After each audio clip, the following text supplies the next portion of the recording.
tech lead.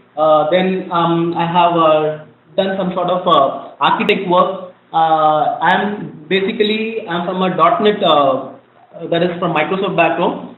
Right now, I'm just switching off. Right now, this is in the last 4 years. I have decided to move towards the JavaScript technologies. And in the last 4 years, I'm into the JavaScript technologies alone. Especially, I'm very good in Angular, Angular 2.0, React, and Polymer.js. And I have done a lot of projects in the Node environment as well. And I used to write a lot of tasks with the help of the Gulp. And right now, I'm just concentrating on a concept of Docker and microservices. And I used to do a lot of consultant work as well. Recently, I have done an application for Flipkart for the customer service people.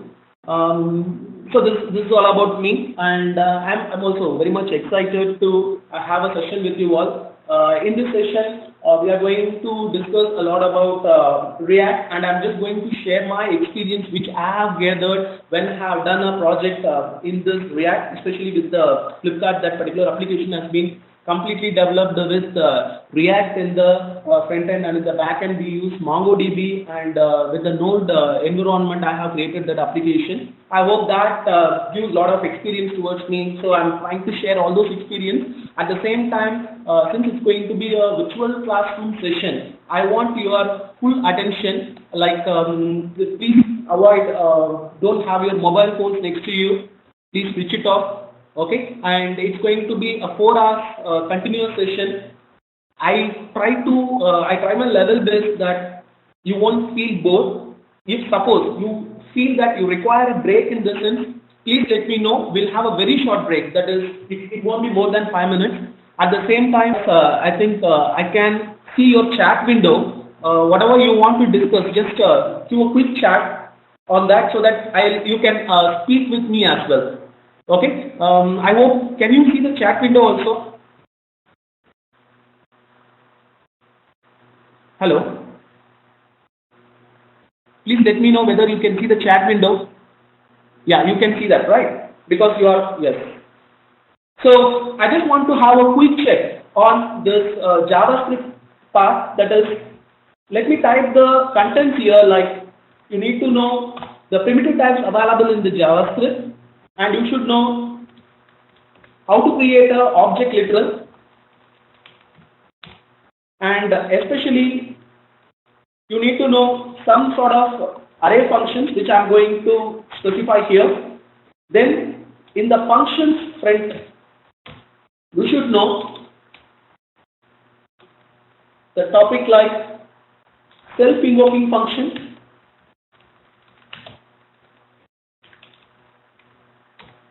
nested function, anonymous function,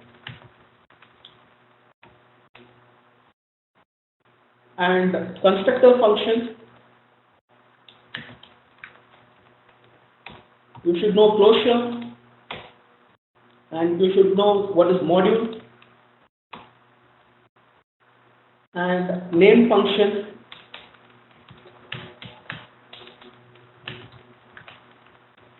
and finally you should know what is this if also. So this is the basic thing, at least I'm expecting from you. If guys, if you have any problem in any of those topics, first let me address that, then we can proceed to our React.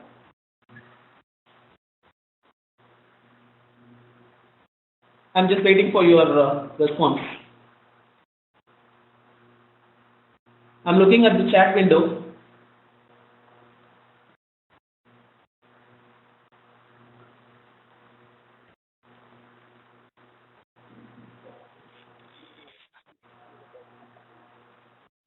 Guys, please do a quick response.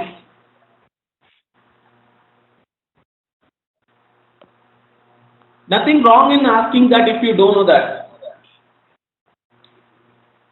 Okay, you see? Yeah, we are actually okay with you.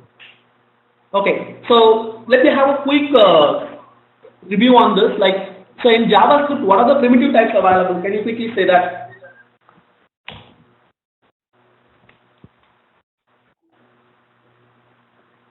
I won't take much time in this because it's a basic stuff. String Boolean number. Perfect. Undefined. Null and undefined. Okay. Have you heard about the function type? Okay, I think better we'll go with the Google Chrome. Just a minute.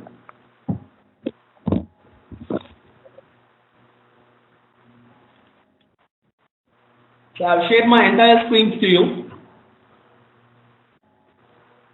Okay, I hope you all can see my Google Chrome screen now.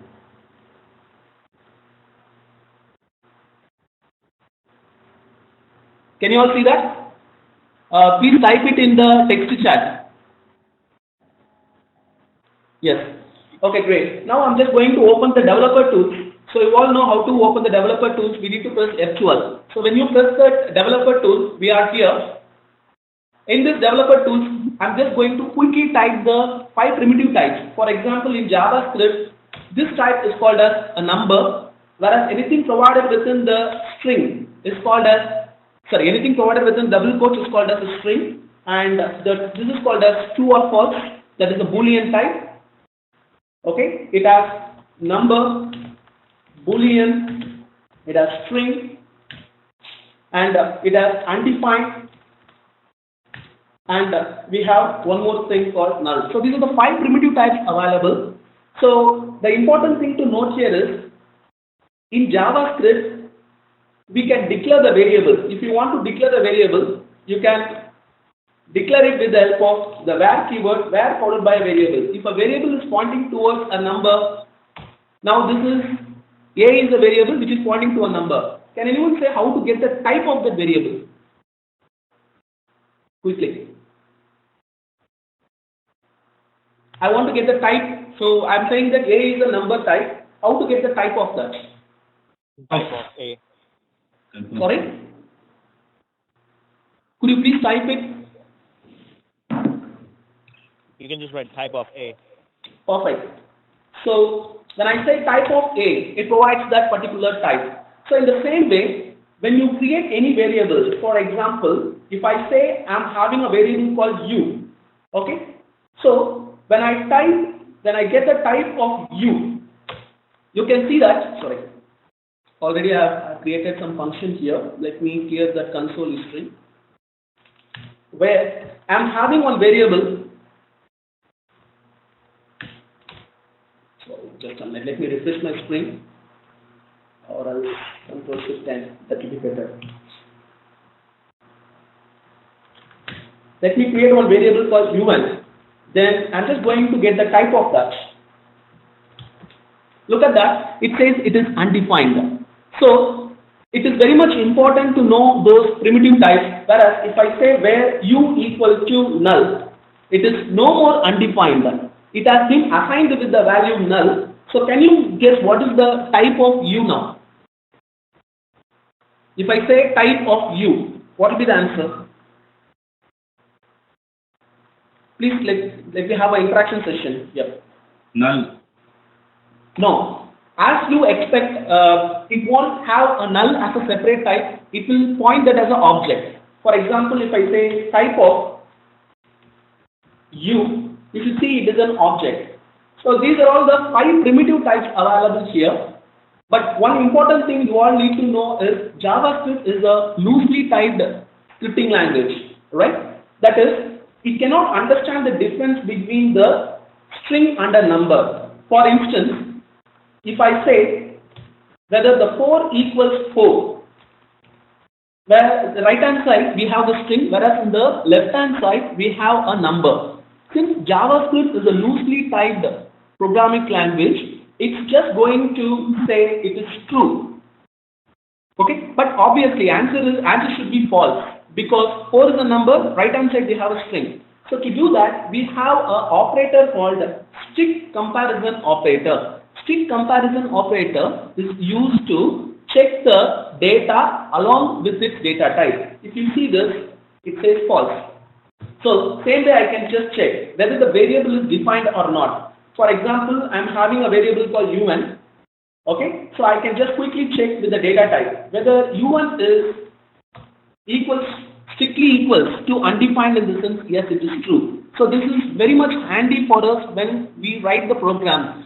In the programming, we used to always check this particular part, whether the variable is defined or not. How means with the help of this strict comparison operator. So these are the 5 primitive types available, and you need to always mention the undefined and null in lower case, whereas number, boolean, string needs to be referred with the help of the Pascal case. And we have one more important data type called object. So in JavaScript, to create the object, it is very simple. To create the object, for example, I'm saying where employee is a variable.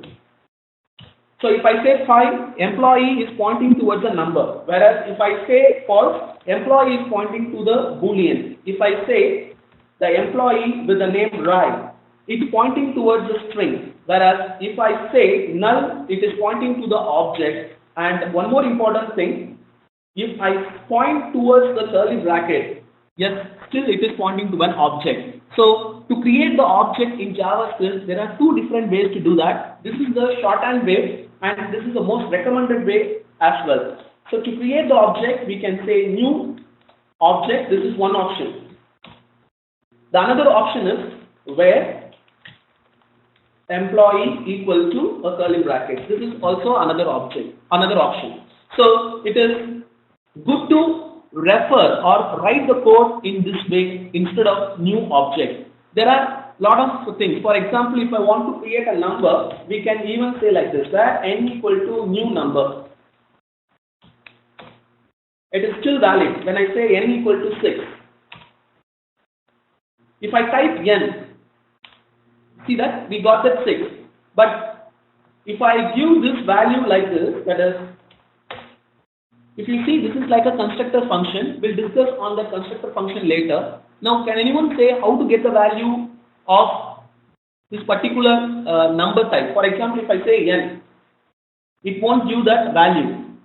Can anyone say how to get the value out of this particular variable?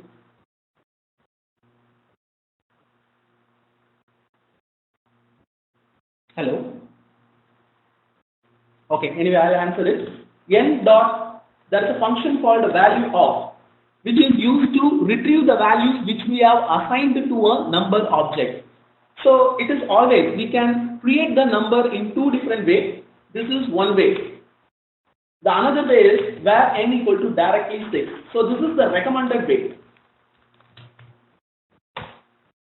Okay, I hope you all understand the primitive types. We have number, boolean, string, undefined and null. If a variable is just declared but it is not assigned or it is not pointing to any of those numbers, string, boolean, then it is considered as undefined. And we have also discussed about this strict comparison operator, which is used to compare your data along with its data type. And in order to work with the object, okay, in JavaScript, we can create the object in a very easier way with the help of a curly bracket. So what is the advantage of having a object in the JavaScript in the sense, on the fly I can attach the property. For example, I can just create a variable here called employee. As of now, it is not pointing to anything. It is just pointing to an empty object. You can see that right now employee is an empty object. But I can attach the property on the fly. For example, employee dot ID equal to 101. So I have attached a property called ID towards the employee now. When I type employee, you can see it has a key and it has a value.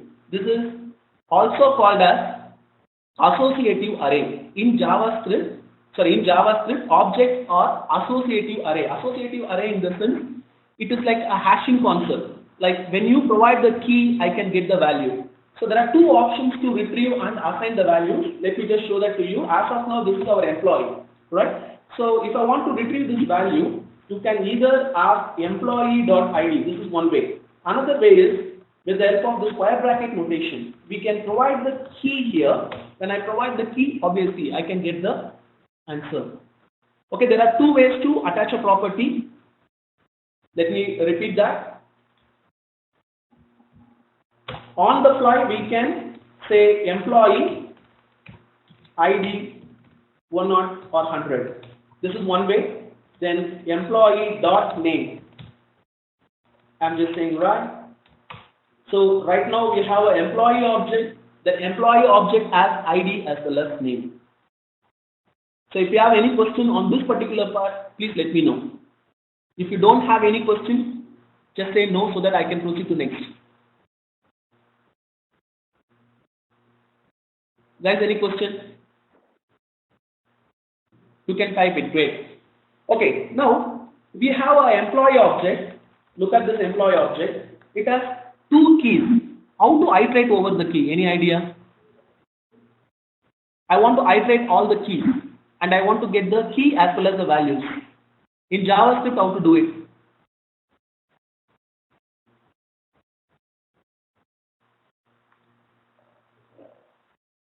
No, not with the for each. Great. Okay, let me just show you. There is a loop called the for in loop. So the for in loop is used to iterate the object. So let me repeat that. So we have an employee here. So for, I'm going to have a variable called key. It can be anything. Okay, better as a best practice, we'll have where key in the object, that is employee. So to get that key, we can just simply say console.log that key. Look at that. We can get the keys here. Then how to get the value along with that? That's too simple. We can get the value by just simply saying employee to the key there.